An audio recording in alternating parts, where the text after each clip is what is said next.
Tunashukuru tena Mungu asubuhi ya leo kwa ajili ya makuna majabu anaendelea kututendea katika maisha yetu. Kabla tuanze kipindi kujifunza maandiko matakatifu kuhusu lesson nyipya ya shule ya Sabato, hebu tuweze kuomba. Baba Mungu uliye juu mbinguni, tunakurudishia sifa na shukrani tena mchana wa leo kwa ajili ya makuna majabu unatendea. Muda wa robo mzima umemalizika. Tunapoanza robo mpya hii, tunakomba malaika kualinzwe pamoja nasi, watusindikize hadi tutakapokomesha robo yetu kwa salama salamini.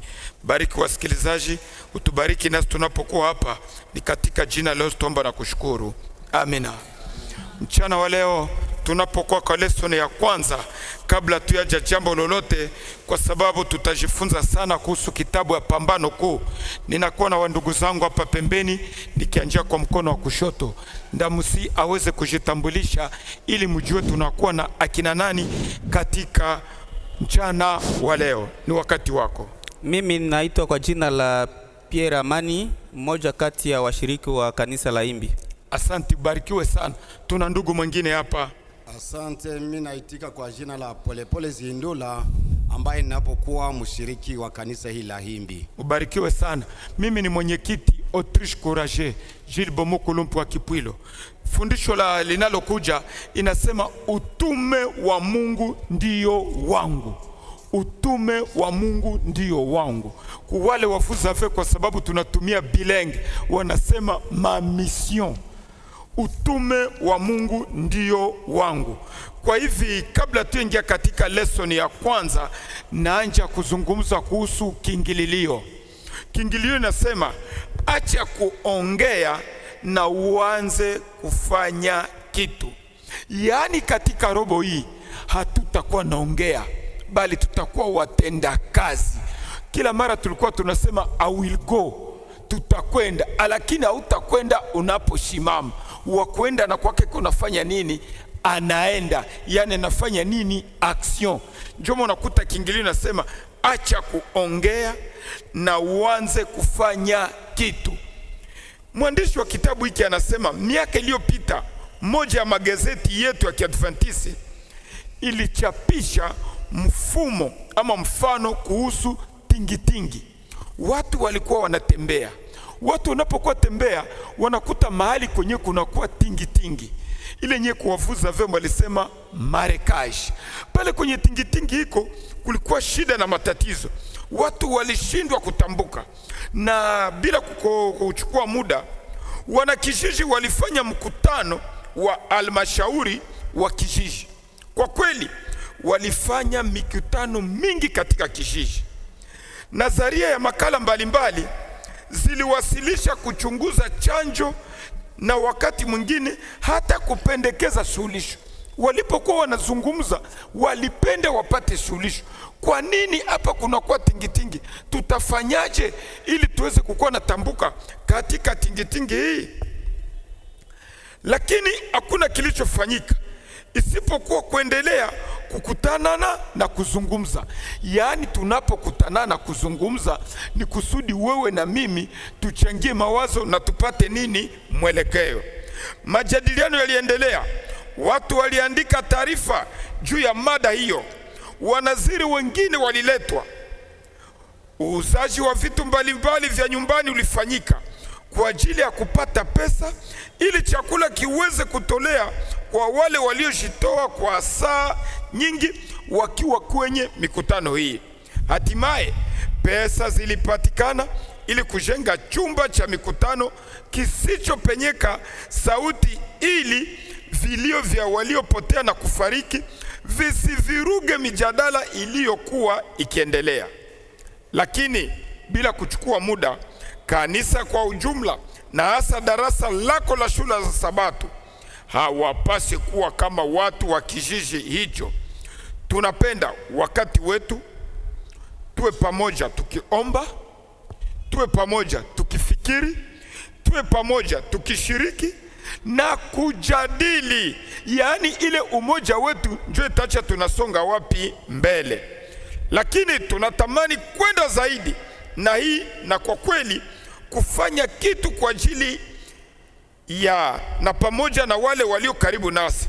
Tunataka kuleta mabadiliko katika jamii zetu na duniani kote. Tunataka kazi imalizike na tusi Bwana Yesu arudi wapi upesi. Mwongozo wa shule la Sabato ya kujifunza Biblia kwa watu wazima, robo hii imekusudiwa kuelekeza umakini katika kutoka nje na kufanya kitu. Yaani katika robo hii hatutabaki ndani, tutatoka sana wapi? Nje. Tutachunguza visa vingi vya ajabu vya Biblia, tutasoma kuhusu uzoefu na vielelezo vya kusisimua. Kwa hivi kila Alhamis katika fundisho hii mutakuwa mambo ya maana. Kwa sababu muda sio rafiki, acha nitoe kingililio kwa mzee Polepole akituzungumzia kuhusu fundisho la utume wa Mungu kwetu. Barikiweni mnapotulazima misikio na mfuate fundisho kwa makini. Asante. Asante sana, tunashukuru kwa gisi wameleta kiingilio ya robo yote. Na kwa hivi tunaanza fundisho la kwanza la robo hii ambalo linasema utume wa Mungu kwetu, sehemu ya kwanza. Na wametupatia fungo kuu ambayo inapatikana katika kitabu cha Mwanzo 3 mstari wa 9 ambayo unasema, Bwana Mungu akamwita Adamu akamwambia, uko wapi? Hii ni swali kwa Adamu, lakini kwa njia nyingine ni swali kwako na mimi, uko wapi? Mwandishi katika kiingilio ya fundisho hii anapenda kutuelekeza kwamba chimbuko au kusudi la utume lililetwa na Mungu pekee. Mungu ye mwenyewe ndiye alileta utume au kusudi la utume. Kwa sababu tunapoendelea wanasema utume huu haukuanza kwa Abrahamu. Unapoona namna Abrahamu alipoitwa na Mungu, wanasema haikuanza kwake. Unapoona namna gani hata katika kuendelea huduma ya Yesu Kristo hapa duniani, lakini wanasema hiyo yote haikuletwa na Yesu Kristo. Anapoendelea hata katika Paulo, namna alienda katika umisionari kwa kwenda kuhubiri mataifa mengine, wanasema utume huu haukuanza kwake. Utume huu ulianza na Mungu Mwenyezi wakati alipoleta ulimwengu katika uwepo, na baadaye akamuumba mwanadamu.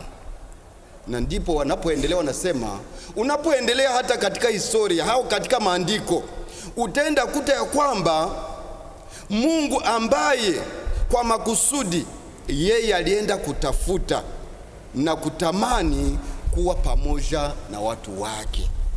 Ni hiyo ambayo anapoelekeza. Hata anasema alianza uhusiano huu wa ujumbe au wa utume pamoja na Adamu na Hawa. Hata baada ya dhambi kuingia, aliendelea na utume huo. Hakuachia hapo. Hata anasema ya kwamba alianzisha tena uhusiano mpya pamoja na mwanadamu. Katika kiingilio kwa kumaliza anasema nini? Lakini baada hatujaelewa utume wa Mungu, ni muhimu kuelewa kwanza vema Mungu na utume wake. Hiyo ni kitu ambacho katika kiingilio ya fundisho hii, wasikilizaji wapendwa, tuelewe fundisho hii. Kwa sababu wanasema hauwezi kuelewa utume kabla hujaelewa Mungu ambaye aliyeleta utume. Tukielewa Mungu, na ndivyo tutaelewa na utume wake. Hiyo ni kiingilio cha fundisho letu la kwanza. Fundisho la kwanza linasema Mungu anayefikia watu wake. Kwa Swahili nyingine wanasema Mungu anayetutafuta. Wanasema namna gani? Wanasema Mungu alituumba kwa mfano na kwa sura yake, akatupatia dunia au ulimwengu mkamilifu kusudi tuweze kuishi maisha ya uhusiano pamoja na Mungu, maisha ya nini? Ya utakatifu. Na hiyo maisha, uhusiano huo ulijengwa katika neno ya tamani ya upendo. hii, na ndio maana wanasema Mungu ni nini? Mungu ni upendo. Kwa sababu makusudi ya Mungu kwetu, uhusiano wetu pamoja na Mungu ni upendo. Hata kuna kitu ambacho anapokielekeza kiusudi upendo uwe halisi, upendo uwe na maana, akatupatia nafasi ya kila mmoja wetu kuchagua, uchaguzi. Na hii ndio maana nasema akatupa uhuru wa kuchagua. Uhuru wa kuchagua ni njia moja ya kufata. Na hata naendelea nasema, bila shaka Mungu alitoa hata maagizo wazi kwa Adamu na Hawa, hata kwa hatari ya matokeo ya kutotii.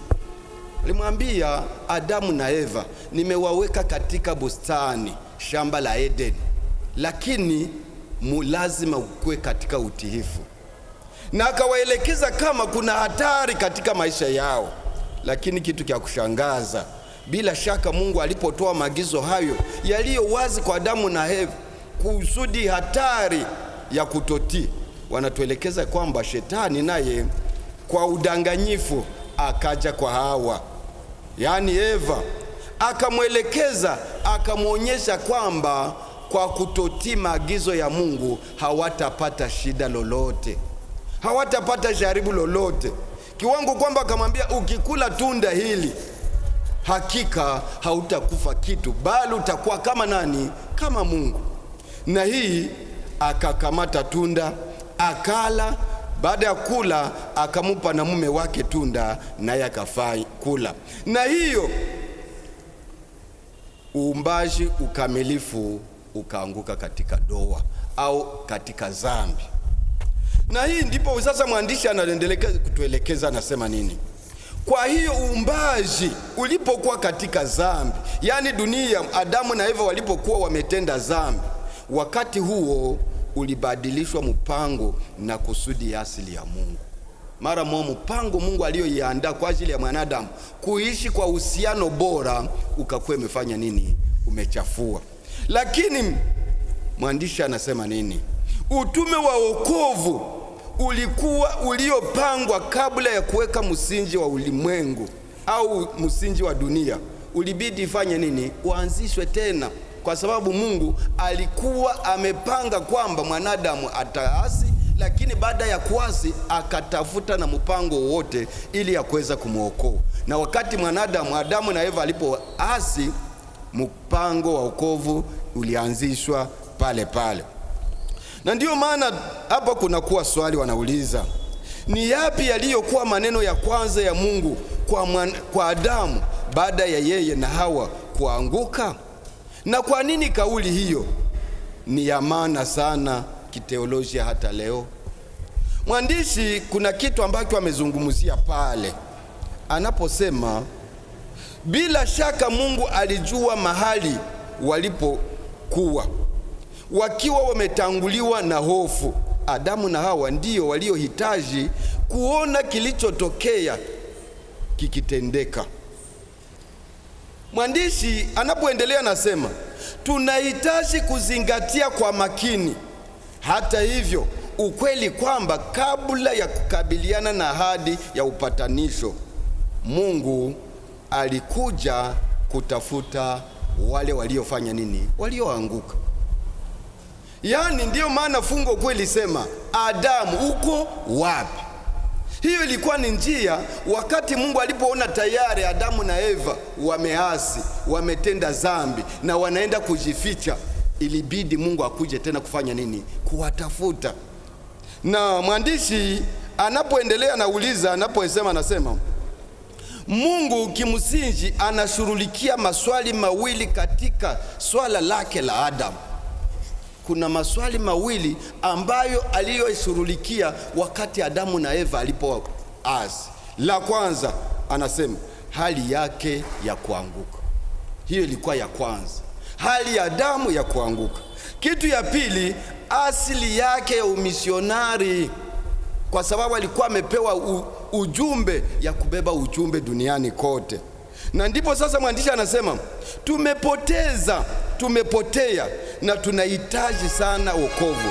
Yeye ndiye aliyetufikia akiwa na uzima na kutuokoa kuwa pamoja naye. Ni Mungu ambaye anakuwa na ule uwezo ya kutuokoa ili tuendelee kuwa pamoja naye. Ni hiyo ambayo inakuwa fundisho la kwanza ambalo linasema Mungu anayetufikia.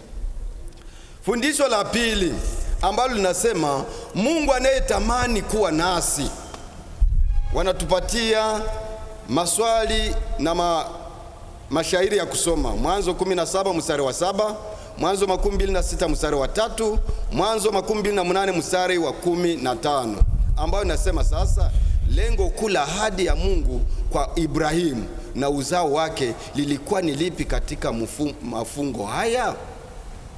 Mwandishi kuna kitu ambacho anazungumzia pale, anapoonyesha kama katika masumulizi ya Agano la Kale Mungu aliendelea kutenda kulingana na asili yake ya kimishonari ili kutimiza makusudi lake. Kwa mfano, kusudi tuone makusudi namna Mungu alihitaji kutimiza makusudi lake katika Agano la Kale.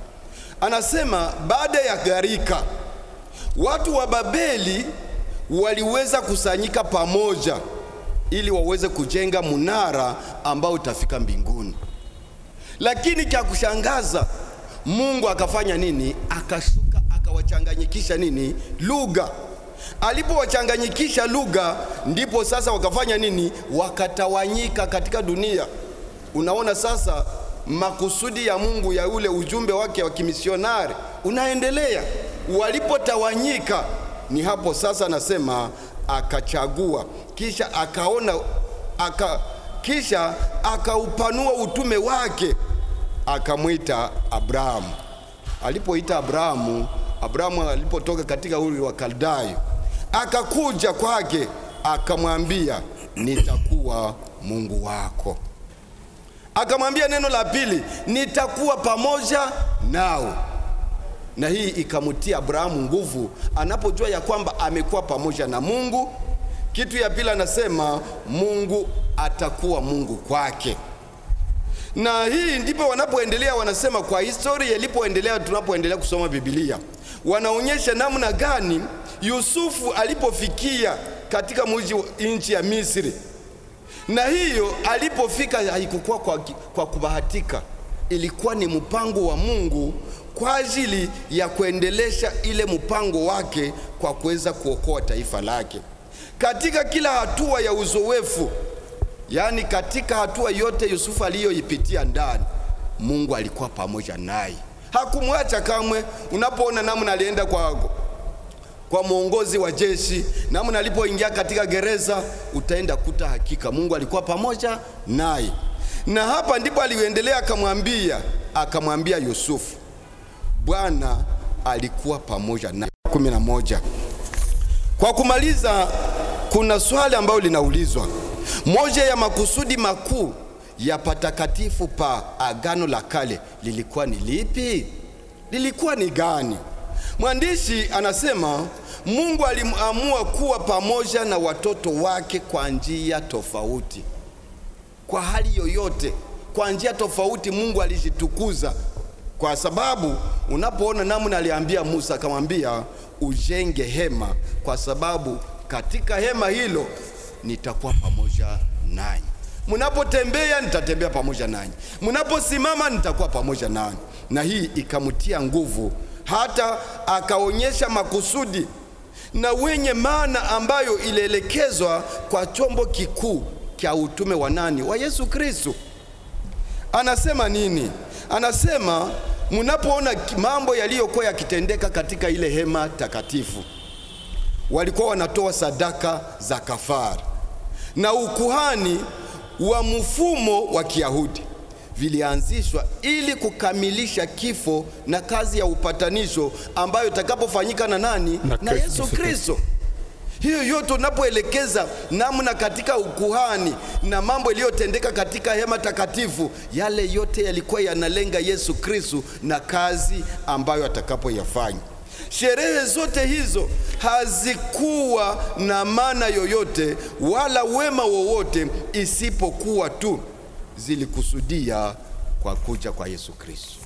Ni hiyo ambayo naelekeza. Na ndio maana ndugu na dada, katika fundisho hii ambayo inapoendelea inasema Mungu anayetamani kuwa pamoja nasi. Hakika napoona njia ambazo ameziunda tangu Abrahamu, tangu gharika, hata kuja kwa Yesu Kristo, hata mambo yote yaliyotendeka katika hema takatifu, inaonyesha Mungu mara kwa mara anakuwa pamoja nasi. Basi Mungu aweze kuwabariki kwa fundisho hii kwa jina la Yesu Kristo. Amina. Tunashukuru mzee Polepole kwa fundisho lake la siku ya Sabato, la siku ya kwanza ya juma na siku ya pili. Kwa hivi tunapoingia katika awamu ya pili, tunatolea mzee Amani Pierre neno kwa izili ya fundisho inayofuata. Mtulazime masikio na muwe makini kwa kumfuata. Asanteni. Nashukuru kwa kunipa neno. Hivi tunaanza siku ya tatu ya juma, na kichwa ya fundisho ya siku ya tatu ya juma inasema Mungu aliyejifanyika moja pamoja nasi. Alijifanya moja pamoja nasi. Katika somo hili tunaona kwamba mwandishi anatuelekeza kwenye hii ambayo tunaita TMI, kuhusisha kila moja kwa kazi. Tunapoanza somo hili tunaona kwamba mwandishi anatuonesha Mungu alipenda kila mara kuwa pamoja na wana wake. Mungu pamoja nasi. Wana wa Israeli walipoingia katika jangwa, alimwambia Musa, mnijengee hema takatifu. Tunaposoma Kutoka 25 mstari wa 8 mpaka 9, tutaona pale ya kwamba ukomo ya kujengwa kwa hema takatifu ilikuwa akae pamoja na wana wake. Ijapokuwa udhaifu wetu, ijapokuwa tumetenda dhambi, Mungu ana mipango mizuri kwa ajili ya mwanadamu. Amen. Na alipenda awe pamoja na mwanadamu. Ile ilikuwa ni kitu ya kwanza. Kitu ya pili, haikuishia pale.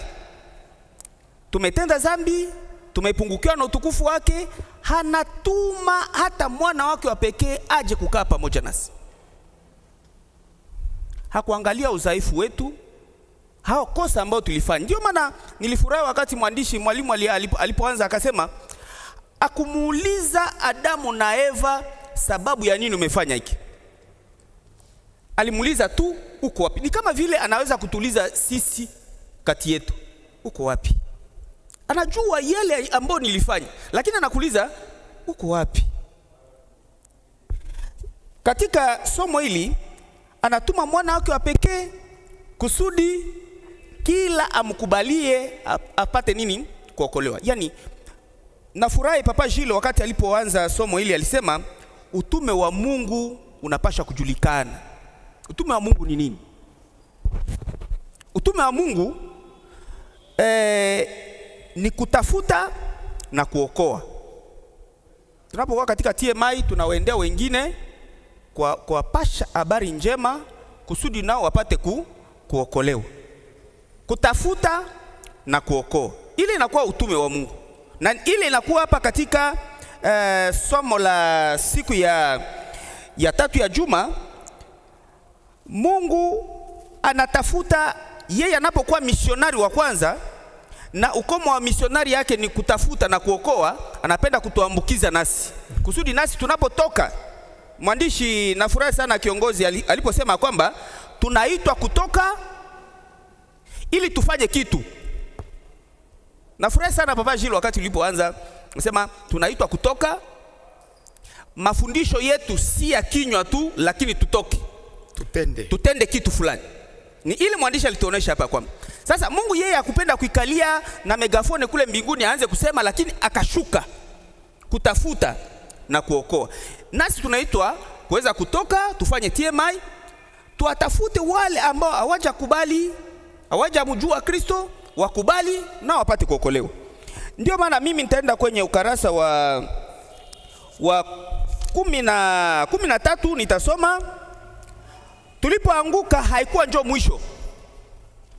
Tulipoanguka haikuwa njoo mwisho. Ama haikuweza kumwambia Mungu asiendelee.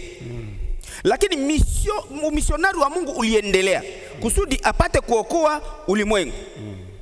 Sasa ile kuanguka kwetu haikukomesha mipango ya Mungu, lakini inaleta ingine hali ya kuweza kutenda.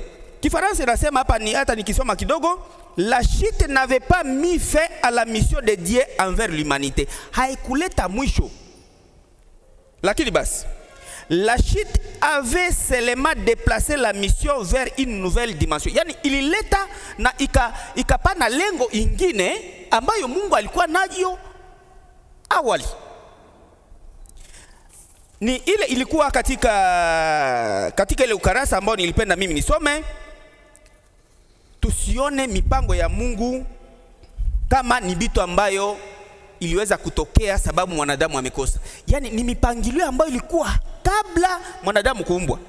Na hata anapenda, sababu anajua hali ya mwanadamu ni udhaifu, anapenda kuikala kati ya mwanadamu, sababu anajua adui wetu anakuwa na nguvu kutushinda. Ndio maana anapenda sisi tusianguke, awe pamoja nasi akitupa nguvu. Ile ilikuwa katika somo la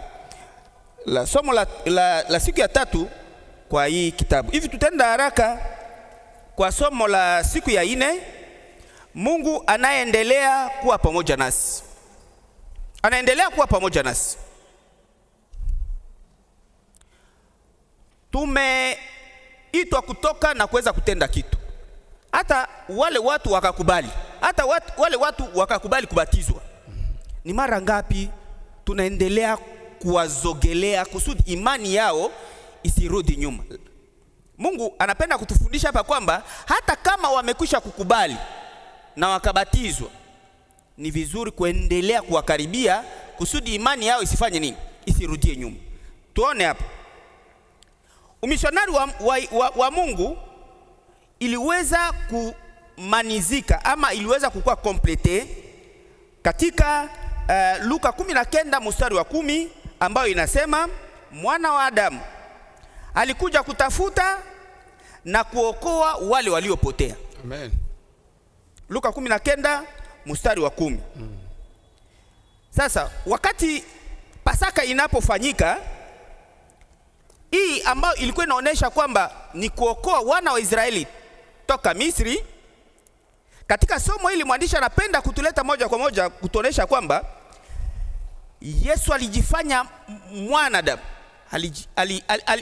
Yeye Mungu akajipa mwili kuwa kama mwanadamu. Kusudi gani? Kusudi atuondoe katika ile wanaita esclavagisme, yani utumwa wa dhambi. Ni ile ilimfanya.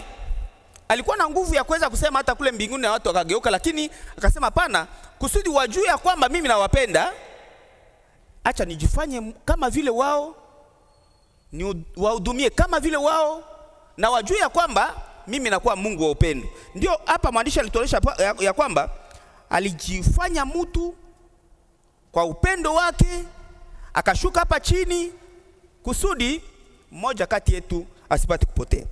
Na kifo cha Yesu ilikuwa ni ile patanisho. Ilikuwa patanisho kati yetu sisi na Baba, sababu tunajua kwamba Baba hapendi dhambi, lakini anapenda mwenye dhambi anayetubu na kuacha dhambi. Ile Mungu anataka. Sasa sababu anapenda mwenye dhambi niendelee kutenda dhambi, Biblia inasema hapana. Ndio maana hapa katika somo hili mwandishi anatuambia hapa kwamba kuna kuwa ahadi. Na nilipenda hii ahadi sababu inapatikana katika Mathayo 28 mstari wa 12, ambapo yeye mwenyewe anasema, tazama niko pamoja nanyi hata mwisho wa dunia. Hatuachi. Ijapokuwa tumekwisha kumjua Kristo na tunajua nini anaotaka, hatuachili. Anaendelea kuwa pamoja nasi, anaendelea kutupa nguvu mpaka mwisho wa dunia. Ile ilikuwa somo la siku ya 4 ya juma. Na hivi bila kuponda muda tunapita kwa somo la siku ya 5 ya juma, Mungu ambaye atarudi kutuchukua. Amen. Tumaini kubwa. Mungu ambaye atarudi kutuchukua. Hata tuacha tuweze kuangamia, hata tuacha tuweze kubaki hapa chini. Mungu ambaye atarudi kutuchukua. Yohana 14 mstari wa 3 inasema, nitarudi na nitawachukua. Kusudi gani? Kusudi pale mahali ambapo nitakuwa nanyi muwepo. Na ni pale evre ya Mungu ama utume wa Mungu utaweza kumanizika. Yani sisi tunaalikwa kuweza kutoka tufanye kazi. Alikuja kutuokoa, kazi haikuishia pale. Anatuambia Mathayo 28 mstari wa 19, enendeni mkawafanye mataifa wote kuwa wanafunzi wangu. Atakaye kubali abatizwe na ataokolewa. Na tazama, niko nanyi mpaka mwisho wa dunia. Tunapoenda kazini tusijue ya kwamba tunakuwa sisi wenyewe. Hatuko sisi wenyewe. Anakuwa pamoja nasi na atatusaidia, sababu nguvu yetu haitoshi isipokuwa tu tukiambatana naye. Tumanizie. Tunapata hapa picha ya kwamba Mungu ni misionari wa kwanza. Kazi haikuanzishwa na mwingine, imeanzishwa naye. Nafurahi sababu baba Polepole alianzia pale. Akasema ni yeye aliye kianzilisho ya kazi. Na hivi anatupokeza sisi kuendelesha kazi. Si kwamba amechoka Papa Gilles. Anatuhusisha sisi nasi tuweze kuingia katika kazi. Umisionari wa Mungu utafika mwisho wake, na ni aya na kwa matakwa yake ya kwamba wana wake waweze kuwaendea wale ambao bado hawajamjua. Kila mara tunapoendea wengine tunawafundisha neno la Mungu, hawakubali hata kubatizwa, tunaanza tayari kuanza kujihukumu, kunungunika. Eske batu balisikia bienye nilifundisha au hapana?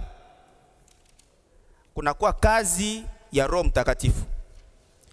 Kitu moja inaombwa kwetu ni kwamba tuweze kutoka tufanye kazi, na yeye mwenyewe mwenye kazi ndiye atageuza mioyo ya wale ambao wamepata neno na hata waweze kumrejelea. Shida inakuwa nini? Ni kwamba wakati tunapojifunza somo hili, na nadhani mwalimu atagusia pale, ni ya kwamba ni occasion yetu ya kuweza kufanya kazi ya Mungu wakati tungali hai. Tusiwazia kwamba kunakuwa wakati ingine ama kunakuwa wale tu ambao wanahitajika kufanya kazi. Sisi wote tumeitwa ili tuweze kufanya kazi pamoja, na Yesu anapokuja tuweze kuvutia wengine wote na wapate kuokolewa. Ni ile ilikuwa katika somo la siku ya 5. Asante.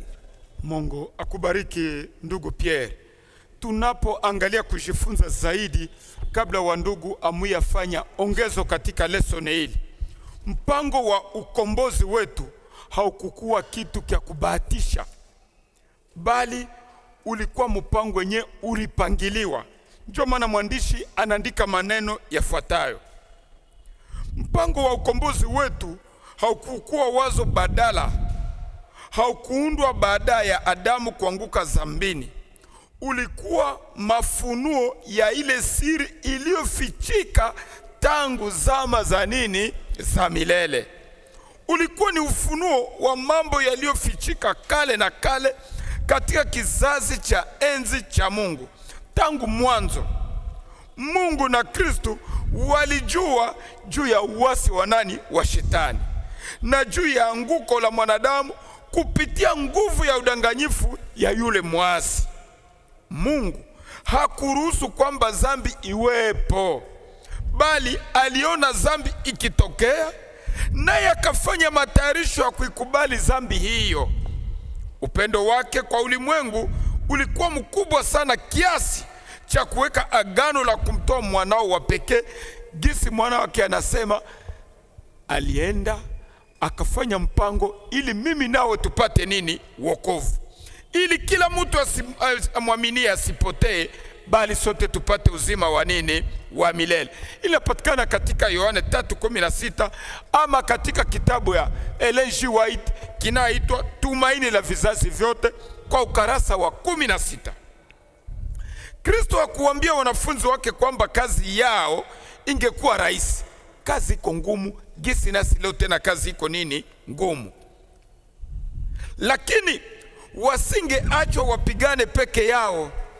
Aliwahakikishia kwamba angekuwa pamoja nao na kwamba kama wangeenda kwa imani watasonga chini ya ngao ya muweza yote, yani Kristo Yesu. Kwa kadiri walivyotii neno lake na kufanya kazi katika uhusiano naye, wasingeweza kushindwa. Mambo yanasema enendeni kwa mataifa yote. Aliwaamuru, nasi anatuamuru leo tutoke tuende. Enendeni hadi sehemu za mbali zaidi ya ulimwengu unaokaliwa na watu na muwe na uhakika kwamba uwepo wa Mungu utakuwa pamoja nanyi hata huko. Fanyeni kazi kwa imani na kujiamini, kwa maana hautakuja wakati nitakapowaacha. Hiyo ni amina. Hakutakwata wakati mmoja yenye Kristo atafanya nini? Atatuacha. Nitakuwa pamoja nanyi daima, nikiwasaidia kutekeleza wajibu wenu, nikiwaongoza, nikiwafariji na kuwatakasa, kuwategemeza, nikiwapa mafanikio. Neno la Bwana. Katika kunena mambo haya yatavuta usikivu wa wengine kuelekea wapi? Mbinguni. Mchana wa leo tunapoanza robo hii, kila mtu amue kutoka. Sio tena wakati wa kukaa. Kama tunasema tuenende, hautaenda unapokaa, hautabaki kitako, bali unafaa kufanya nini? Kutoka. Tunapoendelea kusui, wandugu, mnapotunga mkono, mutaleta mapendekezo ama mutaleta mambo yengine ili tuhakikishe kuwa tunakuwa pamoja nanyi. Mungu awabariki tunapotelea muda kama na huu, ili mulete ongezo katika fundisho hili la kwanza la robo hii. Karibuni, karibuni wa mama, karibuni wa dada, karibuni katika lesoni. Tunapokuwa na ongezo tunanja na Dr. Pierre mnapofikiri. Na unapoenda ukwe mfupi kwa sababu wengi nao inabidi wazungumze. Karibuni. Aksanti. Anawaambia Adamu na Eva, nyoka anawaambia Adamu na Eva kwamba mukila hamutakufa. Nilifurahia sana mwalimu hapa katika ukarasa 14 ya kitabu ya Mwalimu. Anawapa ahadi ya kwamba munapokula tunda ile aliwadanganya hamutakufa. Ile ni shetani anasema. Lakini mutakuwa kama vile miungu. Mwisho ya kumnukuu anasema kwamba walitazama mpaka mwisho, walipohasi waliwazia kwamba watabadilika na kuwa kama vile miungu. Lakini Adamu na Hawa wakajikuta wanakuwa utupu. Kila mara shetani anatafuta jinsi ya kuweza kutupeleka mbali na mapenzi ya Mungu. Lakini ikiwa tukiungana na Mungu, itawezekana tuwezi kuwa washindi. Kristo akusema kwamba kazi itakuwa nyepesi. Nafurahi sana kiongozi sababu umesoma pale. Lakini ahadi ni gani? Hata tuacha peke yetu. Atakuwa pamoja nasi. Ndio maana katika somo linalofuata nikiwa kwenye ukarasa wa 15, mwandishi anatuambia hapa kwamba uokovu wa ulimwengu haikuambiwa tu kwa kinywa, lakini ilionekana kwa matendo.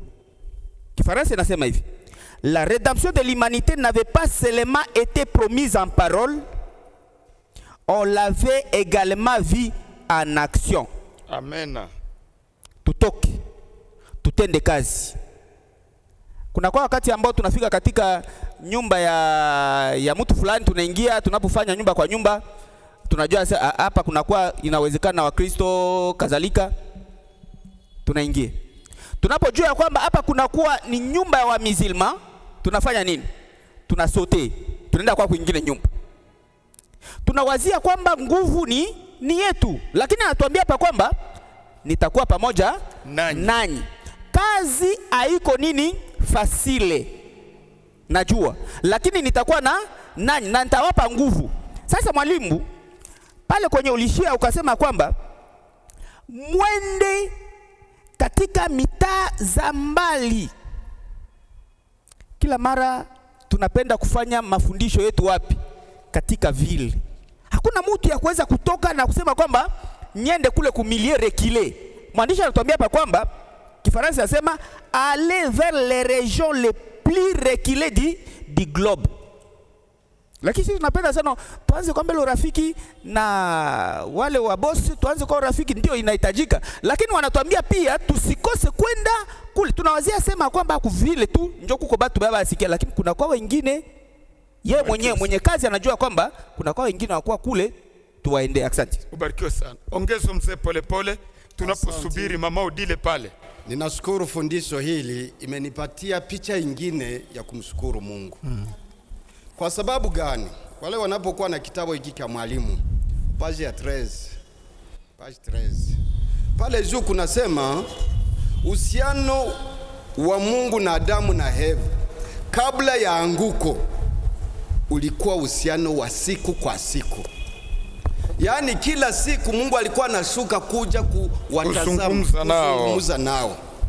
Sasa kitu kinanifurahisha tena zaidi. Chini wanasema anguko halikukomesha utume wa Mungu kwa Adamu na Eva. Yaani ijapokuwa walikuwa wameasi, lakini Mungu alikuja tu. Na hii ndio maana alikuja anapowakuta kawauliza, Adamu uko wapi? Na mwandishi katika hii hata paragrafu ya 14 anauliza, alipomuuliza sio kwamba hakujua mahali anapokuwa, alikuwa anapajua, lakini mahali walipokuwa wanakutanana alikuwa amepatoka. Ujumbe alikuwa amemtolea, alikuwa ameuacha. Ndipo akasema uko wapi? Na hii kanipatia changamoto hata pale aliposema aseme hata uasi walioifanya walipoanguka Mungu aliendelea kuwa pamoja nao. Ili imenitia nguvu ya kusema kumbe hata sisi wanadamu ndiyo unawezi kosa kwa njia moja au nyingine, unawezi rudi nyuma kwa njia moja au nyingine, unawezi anguka kwa njia moja au nyingine, lakini Mungu anasema kama hayakuacha. Mungu akingali tu na weye, na yuko anakuuliza uko wapi? Toka kule unapokuwa ukutanane naye pale mlipokuwa mnakutanana. Na hiyo imenitia nguvu na kuonyesha hakika kumbe Mungu wetu na anaendelea kututafuta hata katika mbalimbali, hata katika hali ya dhambi Mungu anaendelea kutuita. Kweli nasikia najitia nguvu. Somo imenibariki sana. Ubarikiwe sana. Unajua katika ile ukarasa unasema ya 14 hapo anatuambia hata pale kwenye tunawazaka tunaenda kushificha, Bwana anatufanya nini? Anatuona. Mama Odile, karibu kwa pendekezo lako unapotoa pendekezo kwa ajili ya fundisho hili. Asanti, tunakusubiri. Leo kunipatia pale neno na mimi ninabakia pale kwa ile ulizo ya kusema uweti. Uweti haiulizwe kwa Adamu na Eva tu. Pengine inaulizwa kwangu. Nami saa hizi wakaniuliza uweti Odile. Nitajibu nini? Na changamoto ambazo ndugu zetu wanaendelea kutoa kusema il est toujours avec nous. Ingawa murebelio yetu sie njo tunashikilipabilizaka na kujikimbiza mbali. Sasa sitizo yangu ni kwamba roho ule wa Mungu ambaye Yesu Emmanuel alituambia siwaache ninyi peke, nitawaachia Roho Mtakatifu. Amena.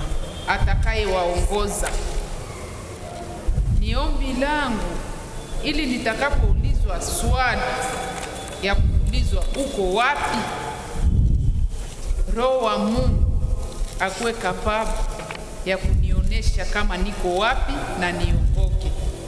Kwa sababu ingawa Adamu na Eva waliulizwa na hawakupata kule solution ilikia patikana kuule ambaye aliwauliza.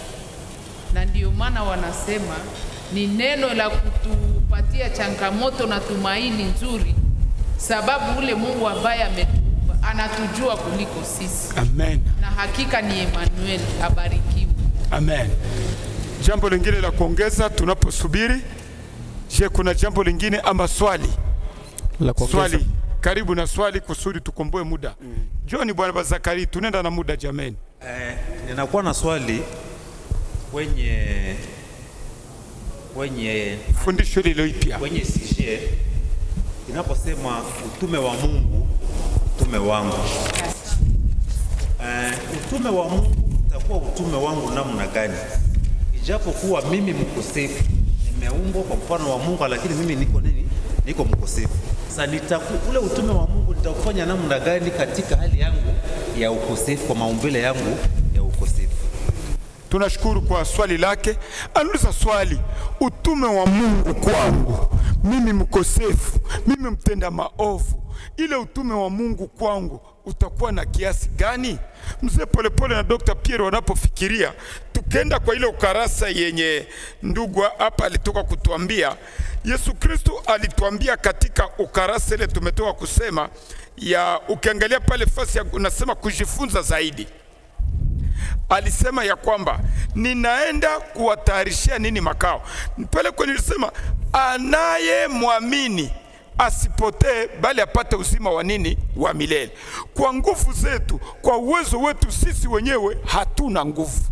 Ile utume, ile wokovu, ile neema yenye nimepata, ninapoikamata ile neema, kwa sababu singeliweza kuokolewa kwa nguvu zangu, ile neema ananisi niende na miku ya kumbukiza mtu gani? Mtu mwingine, kwa sababu mimi mwenyewe sistahili. Na hivi sistahili, nimeokolewa kwa neema kwa njia ya nini? Ya imani. Kumbe ile neema niende tena niambukize mtu mwingine. Ndio mzee Polepole. Asante kwa swali ambalo ndugu ameuliza. Na swali hiyo tutaijibu unapoona kwa fundisho ya Jumatano. Jumatano, Mungu anayeendelea kuwa pamoja nasi. Unaposoma kule kumwisho, kuna kitu ambacho Mungu alielekeza. Ani Yesu Kristo. Yesu alipofufuka, akakusanya wanafunzi wake. Alipowakusanya, kuna maneno ambao aliwaachia. Akawaambia, nimepewa mamlaka duniani na mbinguni. Akawaambia, kwa sababu hii ilikuwa ni utume wangu, nimewatwika na nyinyi utume huu. Enendeni katika dunia yote, mukifanya watu kuwa mataifa, mukiwabatiza kwa jina la Baba na la Mwana na Roho Mtakatifu. Mufanye watu kuwa wa mitume, wanafunzi. Hata kitu anapozungumzia pale, mimi niko pamoja nanyi hata siku zote mpaka mwisho wa nini? Wa dunia. Unaona, wakati mtu amekubali mwito na amepewa tena mwito, ni hiyo ambayo inazungumziwa. Unapewa mwito wa kuja kwa Yesu. Unapomaliza kuja kwa Yesu, kwa udhaifu wako anakupa tena mwito, anasema enendeni sasa. Na kwenda kwetu anasema hamuende nyinyi wenyewe, nitakuwa pamoja nanyi katika kazi yote mpaka mwisho wa dunia. Ndio maana hata ndugu Pierre alipozungumza anasema usiwe mtu wa kuvuka nyumba kwa nyumba unapoenda kuhubiri. Wewe ni Mungu ambaye anakupa ujumbe. Ikiwa umefika kwa nyumba, ingia, Mungu yuko pamoja nawe. Ikiwa ni kwa mwingine Muislamu, kila watu wote ingia, kwa sababu una uwezo na mamlaka ambao Mungu ametutoa. Asante. Na kwa kujifunza zaidi pale kuna jibu lingine nasema, fanyeni kazi kwa imani na kujiamini, kwa maana hautakuja wakati nitakapowaacha. Hakutakuwa wakati hata kama atakapotuacha. Anaendelea nasema, nitakuwa pamoja nanyi daima, nikiwasaidia kutekeleza wajibu wenu, nikiwaongoza, kuwafariji, kuwatakasa. Sisi ni wenye dhambi, lakini atafika kwa kiwango wa kufanya nini? Kututakasa. Tutakapoombea wale wenyewe unakuwa katika shida na matatizo, kwa imani watafanya nini? Watapona. Kuwatengemeza, nikiwapa hata mafanikio katika kunena maneno ambayo yatavuta usikivu wa wengine kuelekea wapi? Mbinguni. Karibuni Dr. Pierre. Ndio, mimi nafurahi sababu umenipa tena neno, lakini ni vizuri kujua kwanza utume huo. Utume wa Mungu ni kuwatafuta, amena, kuwaokoa. Amena. Ile inakuwa utume wake. Sasa nikienda kwenye ukarasa 11 pale chini kwenye baba Mukulumpe alisoma, amena, ile lesson ya siku ya vendredi, jifunza zaidi. Mimi nakuwa kwa ile nukta ya 3. Amen. Utume ni wa nani? Ni wa Mungu. Ile wanasema pale. Ndio maana hata muvika vyote ambavyo vina na nguvu na vitu fulani vyote ambavyo vitawasaidia, sio kama Papa Zakaria anakuwa pale. Jifunze zaidi pale. Ile nukta ya 3. Swali yako litokea. Yes. Yani misioni yake yeye mwenyewe. Na sasa wakati atamtuma nyinyi, ijapo kwa Papa Zakaria anakuwa mzaifu, atamuekipe, atamupa nguvu kwa wale waumini kusudi kazi ipate kufanya nini? Kutendeka. Sasa tunaposoma vile tunasikia nyimbo inatuambia kwamba nipo Bwana nitume. Ukubali kwanza, ijapo kwa udhaifu wako, nipo Bwana nifanye nini? Nitume katika kazi. Sasa hapa kwenye lesson ya siku ya 5 ya juma, na kuwa ile mustari ya kabla ya kumaliza siku ya 5 ya juma, yani jeudi, nisome Kifaransa. Alafu tunajijua kwamba tuko nini? Wadhaifu, lakini wanatutwika nini? Kazi. Mwandishi anatuambia hapa kwamba de plus, les défis vous encourageront à accroître votre implication dans la mission de Dieu. Tutakutana na changamoto, lakini itatukomalisha. Amen. Mtoto mwafanyake kazi, ayue gisi wenyewe, kazi nyingine, sama kazi nyingine inaweza kuya, lakini kama alikutana na nguvu zaidi mbele, akiona nyingine na kuya sasa hii inaweza kuiweza. Defi yenyewe tutakutana nao kunyumba ya kwanza, nyumba ya pili ya ule Muislamu, itatupatia mazoezi. Sasa kwa Waislamu ifo kwenda hivi. Kwa nini? Yani defi yenyewe tutakutana nayo itatupatia nguvu ya kuweza kusurmonte ingine. Tukubali kwanza utume. Asante. Mubarikiwe sana.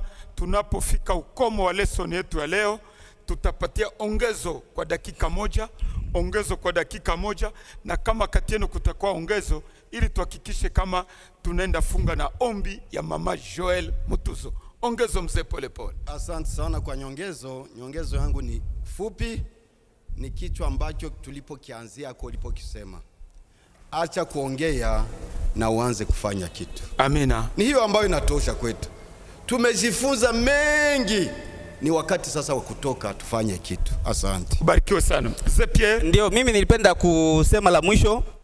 Ndugu anapoanguka, si vizuri kuanza kumkumbusha kosa lake. Mungu akumwambia Adamu, sababu ya nini?